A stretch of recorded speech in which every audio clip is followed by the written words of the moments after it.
Ao was born on a night when the stars burned so brightly the elders called it a sky of omens. Her mother named her Ao, because her birth brought joy after a long drought, and from her first breath, the villagers swore her eyes held twin stars. They were not ordinary eyes, dark as rich earth, yet glinting with something more, as if they reflected a light no one else could see. Wherever Ao looked, people felt exposed. Not in a cruel way, but in a way that made them feel she saw the truth of things, even the parts they kept hidden. She was a quiet child, not shy, just thoughtful. She watched the world with a gentle wonder, memorizing the way ants formed trails, how the sun cast shadows of tree branches like lace on the ground. Her mother often said, "Ao, you're seeing stories the rest of us forget to read." They had a bond that was sacred, cooking together, singing together, sitting under the great Udala tree telling tales late into the evening. But joy, like ripe fruit, does not always last. Her mother fell ill when Ao was 9. The sickness came like a fog, slow at first, then swallowing her whole. It began with coughing and fatigue, then whispers among the older women, "She's fading." Ao stayed by her mother's side, refusing to leave even when the herbs did nothing and the healer's visits grew shorter. When her mother finally passed, Ao didn't cry. Her eyes simply dulled, one star dimmed. Her father, lost in grief and confusion, remarried within months. Some said it was too soon. Others said he simply couldn't manage the house alone. The woman he brought home was named Ialok. She was beautiful, tall, with skin the color of polished stone and a gaze that turned sharp when she thought no one was looking. But Ao saw. Ao always saw. At first, Ialok pretended kindness. She offered sweetened millet porridge in the mornings, combed Ao's hair with practiced hands, and told neighbors how much she adored the little one. But when no one was watching, the woman's touch turned rough, her voice clipped. She began giving Ao chores from sunrise to dusk, scrubbing pots until her fingers pruned, carrying water until her back ached, sorting beans for hours until her vision blurred. If Ao faltered, there was no punishment spoken aloud. It was in the silence, the denied meals, the sudden slap of a spoon, the cold looks. Still Ao endured. She watched. She listened. She kept her stars shining, even as she dimmed her voice. It was her eyes that bothered Ialok most. She never said it directly, but Ao could feel it in the tension that entered the room whenever their gazes met. Ialok flinched when Ao looked at her too long. "What are you staring at?" she would snap even if Ao wasn't looking at her at all. "You think those eyes make you special?" Ao never answered. She only blinked. One evening, as the village prepared for the new moon celebration, Ao was asked to grind yam flour late into the night. The pestle was nearly as tall as her, and her arms were sore from carrying water earlier. Ialok watched her from the doorway, arms crossed, lips curled. "Faster," she said coldly. "Or no food tonight." Ao said nothing. Her hands moved, steady, her face calm. Her eye met Ialok's only briefly. It was that look, that brief glance. That was what broke something in the woman. That night, after the house fell into darkness and the fire died out, Ao lay curled on her mat. She heard footsteps, slow, deliberate. She didn't move. She assumed it was her father, maybe Ialok heading outside. But the footsteps stopped at her mat. Before she could sit up, a heavy cloth was thrown over her head. She struggled, gasping, but strong hands pinned her arms. She knew the scent, her stepmother's rose oil and clay powder. Panic surged through her body. She kicked, clawed, screamed, but no one came. Her father's snores continued on the other side of the house. Then pain. White-hot, blinding pain. A flash of something sharp. Pressure like a fire pressing into her skull. A ripping sensation. Darkness. Silence. When she woke, she was lying in a pool of her own blood, the cloth sticky against her face. Her head throbbed. Something was wrong, off balance. She reached up with trembling fingers and felt it. The hollow space. The absence. Her eye was gone. Her body convulsed in horror, not just at the pain but at the violation, the knowing that something sacred had been taken. Her scream, raw and cracking, woke the village dogs. But not her father. Not the woman who had done it. The house remained quiet, complicit in its silence. For 3 days, Ao lay in her mat, fevered and broken. Ialok told the neighbors she'd fallen and struck her face on a grinding stone. The healer came but only gave herbs. "It will scar," he said. "She is lucky she did not die." But Ao knew better. She hadn't fallen. She had been hunted. She had been punished for seeing too much. And yet, she did not die. She recovered slowly, wearing a cloth over her eye to shield the wound. The world became half light, half shadow. Her balance faltered at times. But inside her, something stirred. Not rage, not yet. Something deeper. A sharpness. A second sight. She began noticing things she hadn't before. The way people's voices trembled when they lied. How some shadows didn't match the shapes that cast them. She saw colors in fire that weren't part of the flame, blues, violets, deep green pulses like breath. Her remaining eye changed too. Villagers whispered it had grown brighter. As if the missing one had poured all its light into the one that remained. Children avoided her. Adults looked at her with discomfort. She was no longer the girl with 2 stars.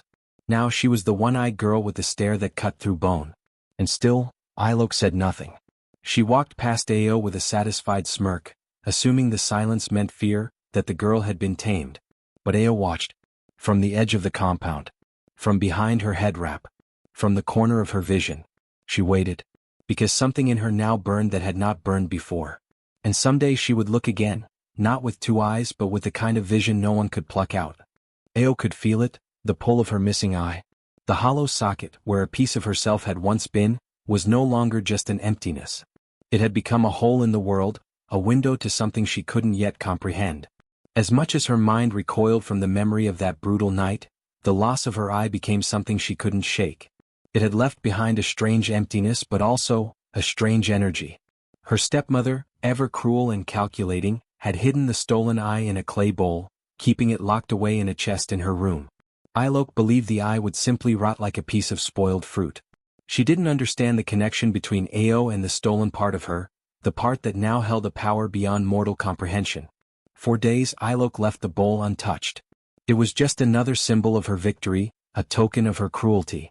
But she didn't know that the eye in the bowl was far from lifeless. It began to stir, slowly, almost imperceptibly at first. The glow that surrounded it wasn't visible to the naked eye, not at first. But when the village was dark and the world seemed still, the eye flickered, a faint glimmer in the night. It started one evening when Ilok was in her room, muttering curses under her breath as she cleaned the dust-covered shelves.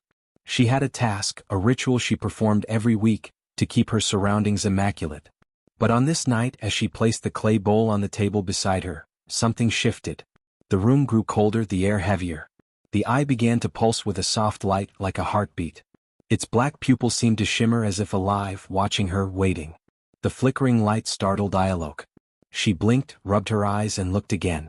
But the light had already dimmed, and the eye appeared to be lifeless once more, resting still in the bowl. Ilok dismissed the moment as a trick of her mind, too much stress perhaps. But that night as she lay in bed, the first vision came. It was a fleeting image, a shadow moving across her bedroom floor. Ilok stirred, but when she reached out to turn on the lantern, the image vanished. She tried to shake it off, but it lingered, scratching at her thoughts, making her restless. Every night after that, the visions returned. They came in fragments at first, a glimpse of the back of a girl's head, a flash of long hair blowing in a windless room, and always the faint, unshakable feeling of being watched. These visions were not like the quiet nightmares that crept into her sleep. No, these were vivid, too vivid to ignore. Ilok thought she was losing her grip on reality. She began to see the girl, Ao, standing in the shadows, standing with the lost eye watching her. The girl's face was never fully visible, just her outline, just the gaze that seemed to pierce through her defenses. It was as though Ao had entered her mind, was planting herself within her thoughts. The stepmother tried to rid herself of these terrifying dreams, but the more she pushed them away, the more they clawed at her. She tried to ignore the soft glow from the bowl that would come alive every night, pulsing as though calling to her. But on the night when the glow finally burst from the bowl in a sharp flash of light, she couldn't pretend anymore. It was no longer an illusion. It was real. Meanwhile, Ao lay restless in her corner of the house, trying to block out the feeling that something beyond her body was stirring. The missing eye was always with her, haunting her thoughts, a wound that never healed. She tried to cover the socket with a cloth during the day, hiding the absence from the world. But at night, the dreams came, dreams of a world that existed just out of reach. Ao would find herself in places she'd never been before, vast fields of flowers under a violet sky, a palace made of stone that echoed with her footsteps, forests where the trees whispered secrets. Each dream carried a sense of something unfinished, something lost. But at the heart of it all, there was always the presence of her missing eye, alive, watching, pulling her towards something. In one of these dreams, Ao found herself standing in front of a mirror, staring at her own reflection. The face that looked back at her was hers, yet not hers. The socket where her eye had once been was an abyss that seemed to reach into the very fabric of the world. And within that dark hole, something moved, a swirl of colors, a glimpse of shapes that didn't belong to the world she knew. A voice, soft but clear, whispered through the dream, "The eye that sees, the eye that is stolen. The path lies before you. Walk it." Ao woke with a start, her heart racing. The morning sun hadn't yet risen, and the air was thick with the remnants of the dream. She touched the empty socket, the painful memory of loss fresh in her mind. But this time there was no fear. There was something else, something like understanding. The next night, Ao had another dream, but this one was different. It wasn't a dream of strange places or half-formed shapes. This time she was standing before the bowl that held her stolen eye. Her heart pounded as she reached for it, her fingers trembling. The eye, glowing faintly, seemed to recognize her touch. It pulsed, responding to her presence. She reached for it, this time not in fear but with a deep, unspoken need. The moment her fingers brushed the clay, the vision became clearer. She saw the room, her stepmother's room, the bowl on the table, and she saw Iolok hunched over, whispering to the shadows. And then, in the very next instant, she saw something else. Her father. Standing in the doorway, his face twisted in grief and regret. He was watching, but he wasn't speaking. And in the distance, she saw the villagers, silent, their eyes cast downward, not daring to meet hers. But there was more. The vision turned, and for the briefest of moments, Ao saw her missing eye, floating above the bowl, glowing with an otherworldly light. "I see," Ao whispered to the empty room, feeling the weight of her own realization. She saw through more than just sight. She saw through the truth, through the lies, through the secrets that had been buried beneath her stepmother's cruelty. The stolen eye had become a key to something greater, something that, when unlocked, would change everything. Back in her stepmother's room, the eye continued to glow as it pulsed in the bowl. Each night as it watched, it grew stronger. As Ao's dreams grew more vivid, so did the power of the eye. It wasn't just watching anymore. It was remembering. And with that remembrance, the truth of what had been done to Ao, the darkness that had overshadowed her life, would soon be revealed. The eye was no longer a symbol of her loss. It was the herald of her return.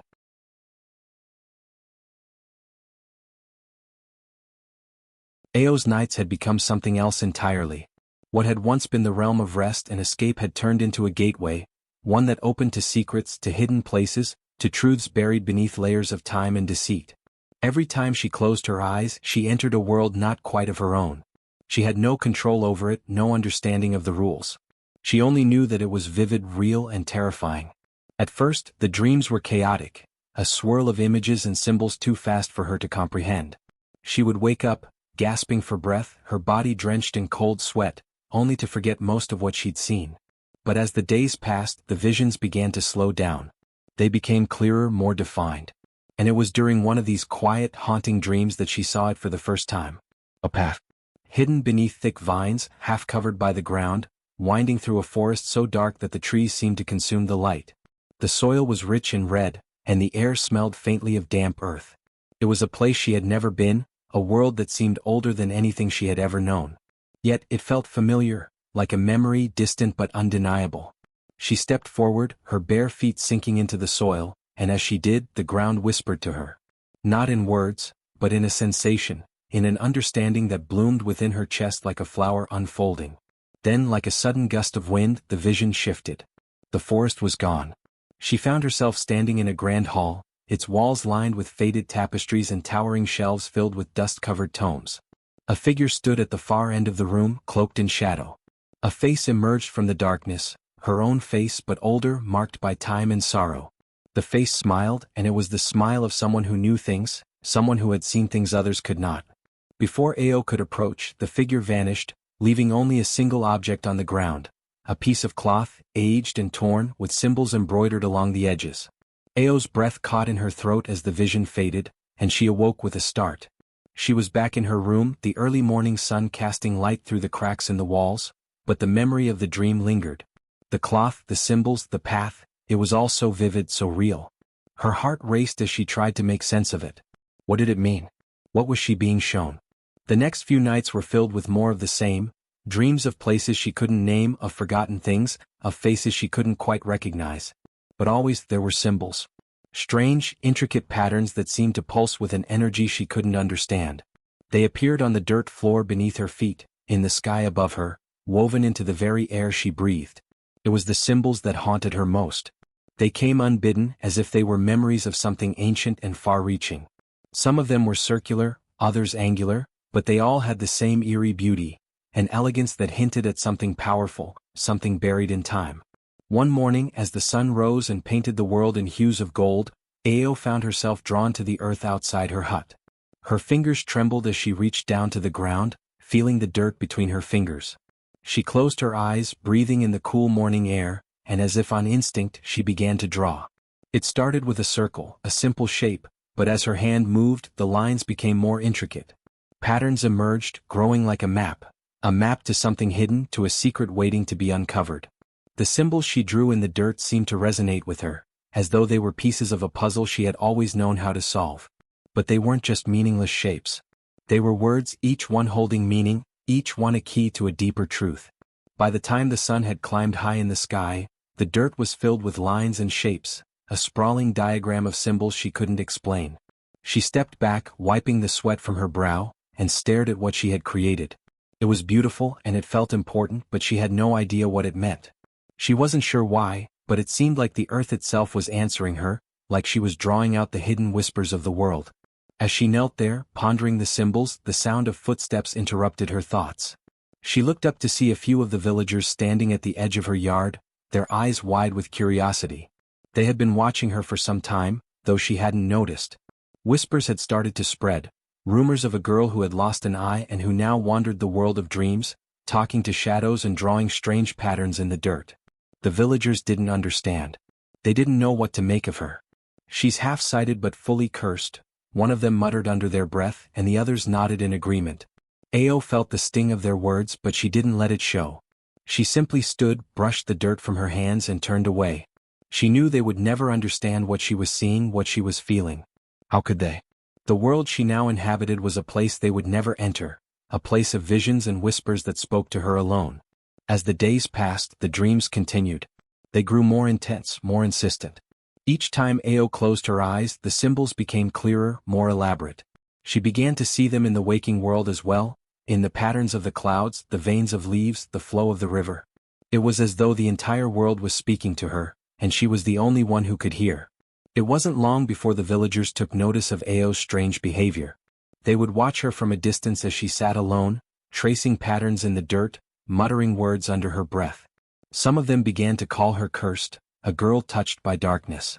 Others, though, began to look at her with a mix of awe and fear. They couldn't deny the beauty of the patterns she drew, the way the symbols seemed to come to life under her touch. But it wasn't just her strange ability to draw that frightened them. It was the fact that Ao could see what no one else could. She could see the hidden things, the lies buried in the past, the secrets the village had tried to forget.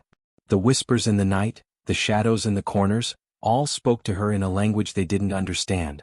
Ao's mind was slowly unraveling, but in that unraveling she began to understand the truth. She was not cursed. She was chosen. Chosen to see the things others couldn't bear to face. The dreams, the symbols, the visions, they were not random. They were pieces of a puzzle that only she could solve. And the more she understood, the more the villagers began to fear her. The girl with two eyes that could see what others could not. The girl who had touched the darkness and come back, bringing with her the secrets of the world. The village market, always bustling with life, was more crowded than usual that morning. The air was thick with the smells of fresh bread, ripe fruit, and the chatter of traders hawking their wares. Ao stood near the market's edge, her single eye scanning the scene with a focus that made her seem apart from the rest of the crowd. She had always been sensitive to the rhythms of the world around her. Today, however, something was off. A faint buzzing filled her ears, a sensation she could feel deep in her bones, a warning from the unseen world. She stood still, trying to place the uneasy feeling when it came to her, like a flash of lightning in the depths of her mind. There was something wrong with the market today, something about the fire that was about to start. Her pulse quickened and she swallowed hard. The fire, it wasn't just a passing danger. It was fate itself, winding its way through the marketplace, a thread of destruction. She turned to the traders nearby, calling out, her voice hoarse but clear. "The fire is coming. Move your goods away from the stalls. Get out of the market now."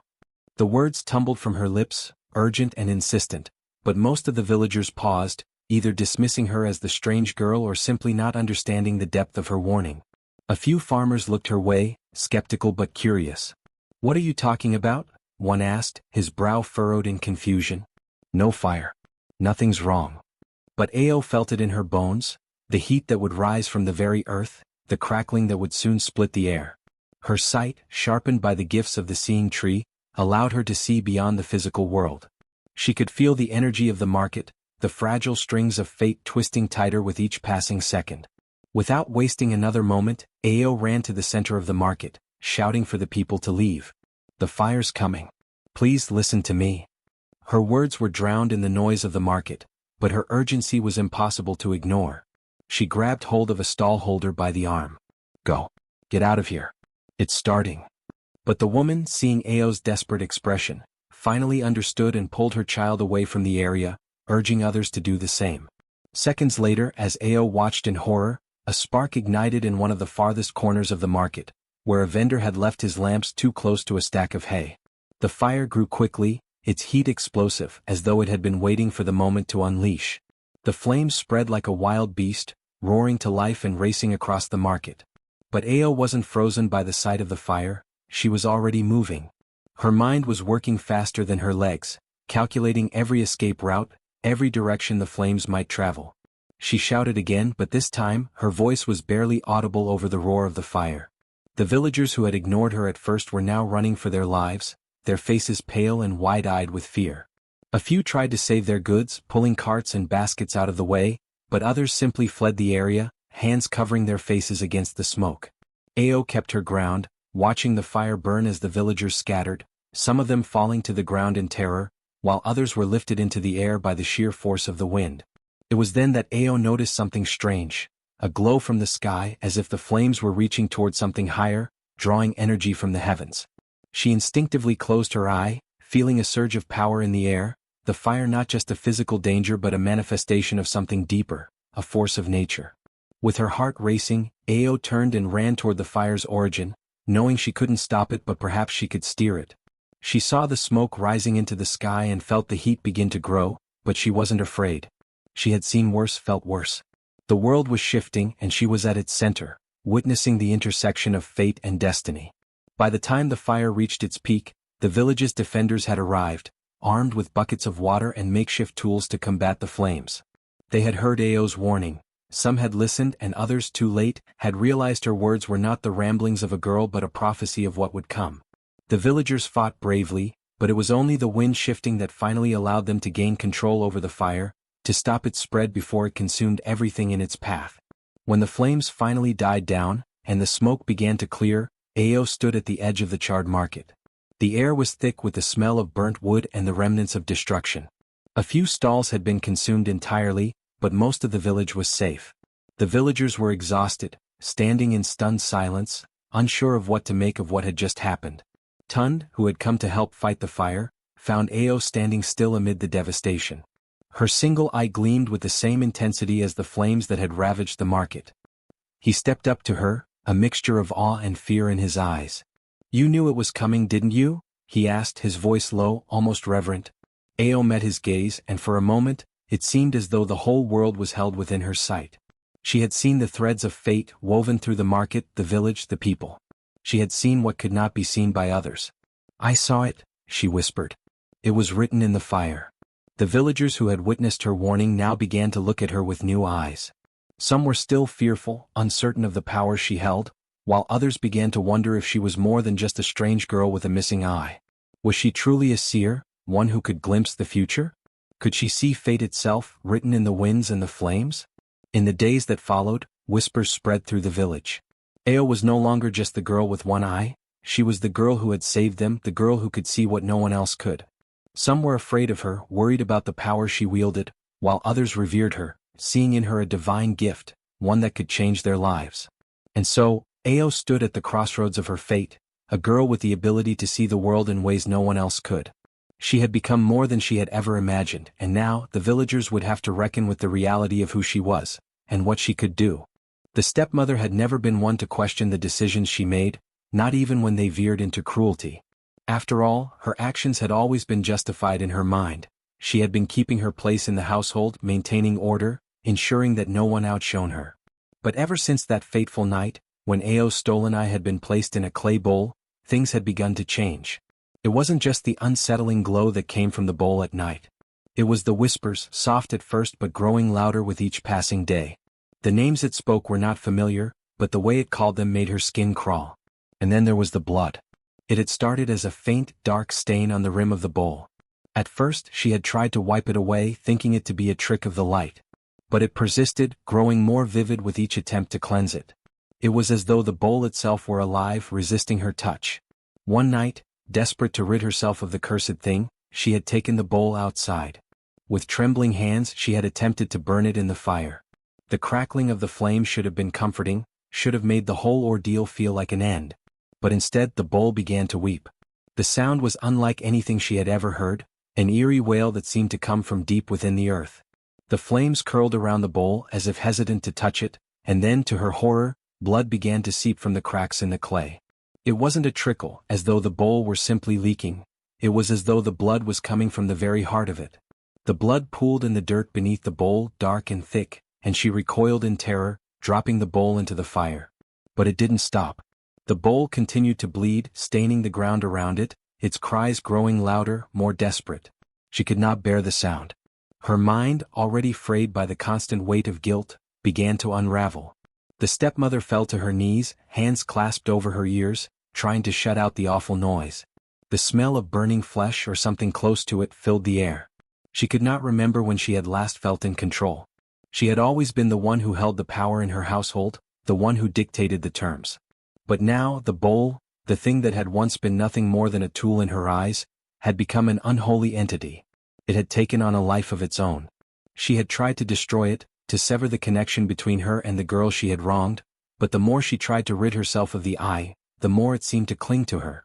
The cries of the bowl followed her back to her home. When she returned to her room, she found that it had somehow made its way back to her bedside. She hadn't brought it back. She hadn't even touched it. But there it was, waiting, glowing faintly in the dark. It whispered again. Names, strange names she did not recognize. Names that felt ancient, as though they had lived long before her, long before the village, long before everything she knew. "How did you get here?" she whispered, her voice breaking. She couldn't bring herself to touch it again. But she could feel its presence, the way it loomed over her, watching her every move. As the nights went on, the hallucinations grew worse. The names from the bowl seemed to bleed into her dreams, and when she woke she found herself calling out these names in her sleep. Sometimes she would wake to find the room suffused with the smell of blood, as though it had seeped into her very bones. Days turned into weeks, and the stepmother's grip on reality began to loosen. She found herself seeing things that weren't there, flickers of movement out of the corner of her eye, fleeting shadows that seemed to follow her. The worst of it came when she found the bowl placed once again on her pillow. She could hear the whispers, feel the pull of the names it spoke. But when she reached for it, her hand recoiled in horror. It was wet, sticky with the same blood she had tried to burn away. The village had begun to notice the change in her.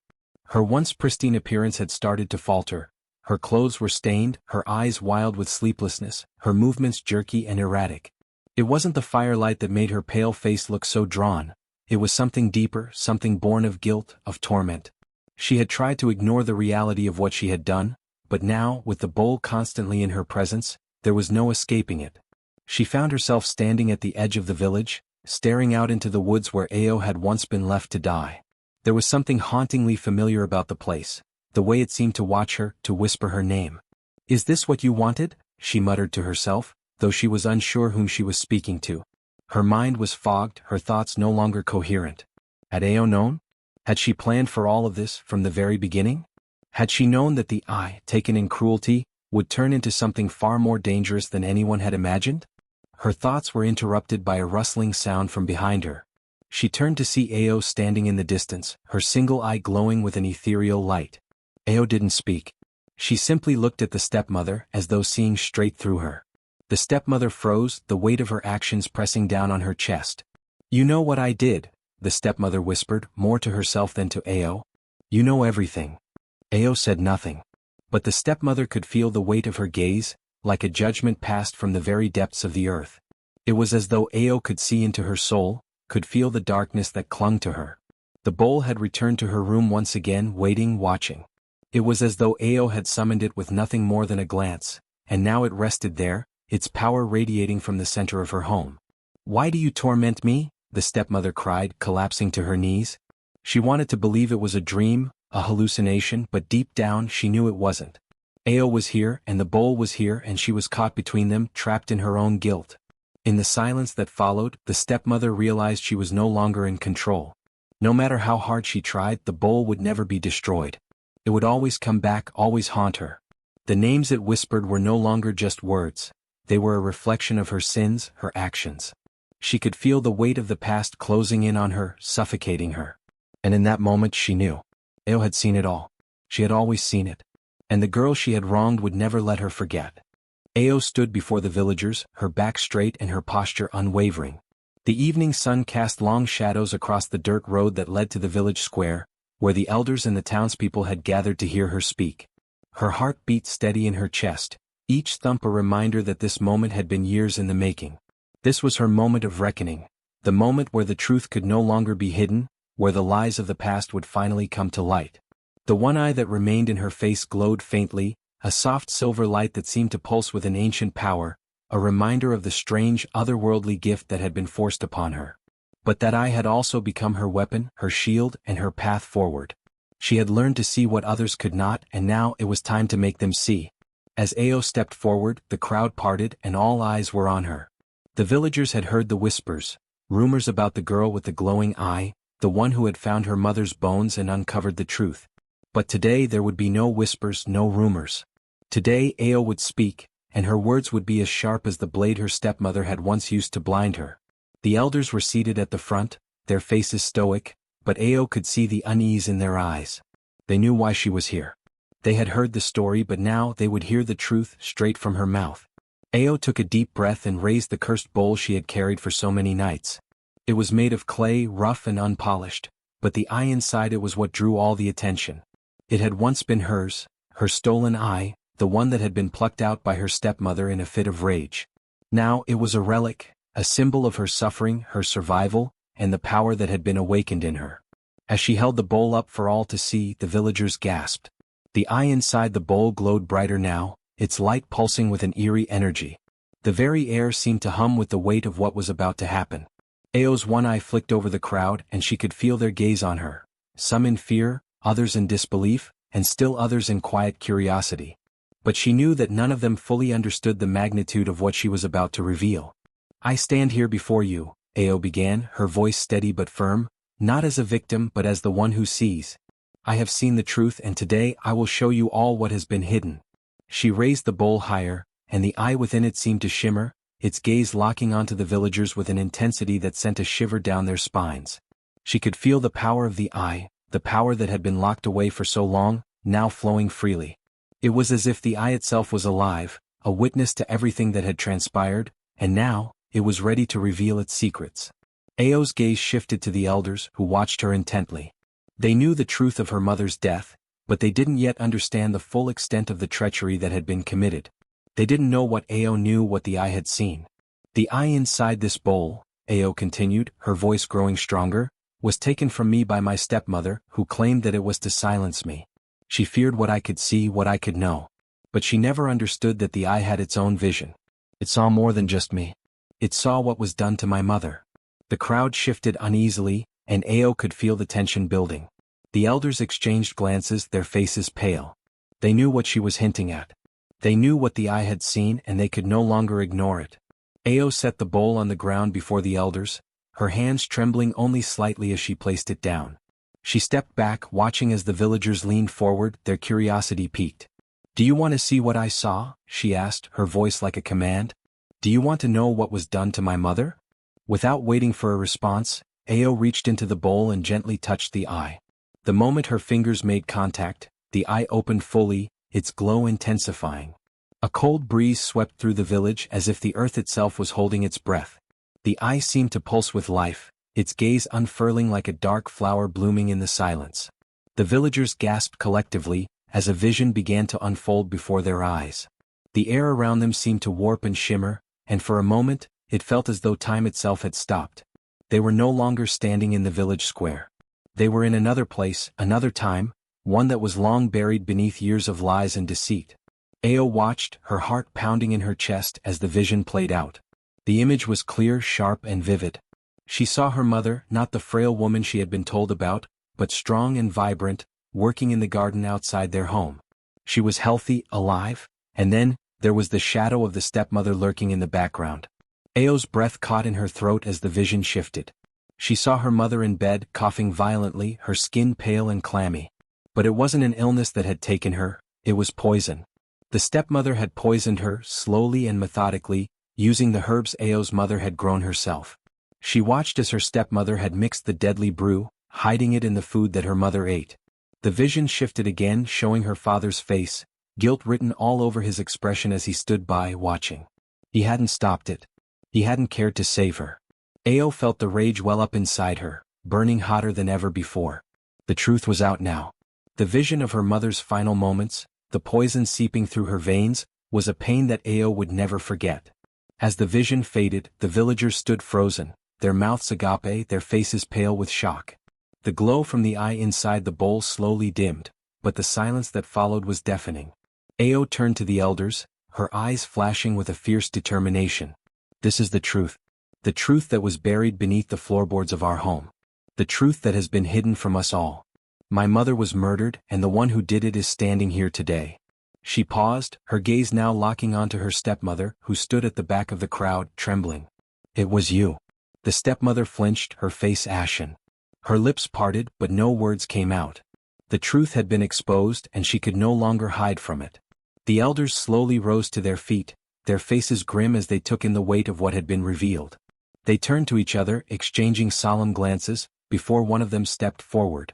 Ao, the elder said quietly, you have shown us the truth. This must be dealt with. Your stepmother, she will answer for what she has done. Ao nodded, the fire in her one eye unyielding. She had not only seen the truth, she had revealed it to the world. And now no one could deny it. As the villagers began to disperse, whispers filling the air, Ao remained standing tall. She had fought for justice, for the memory of her mother, and for the future she would now build without fear. The gaze of judgment had been cast, and no one would forget what they had seen. Years passed, and the village that had once cast its gaze away from Ao now looked to her for guidance. She had transformed not just physically but in the way the world saw her. The girl who had lost an eye, who had been broken by cruelty and injustice, had become the village's oracle, the one who could see beyond the surface, beyond the ordinary.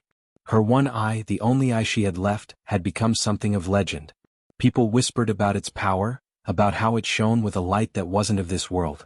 It was said that Ao didn't just see the physical realm, she saw into the very depths of a person's soul, into their truth.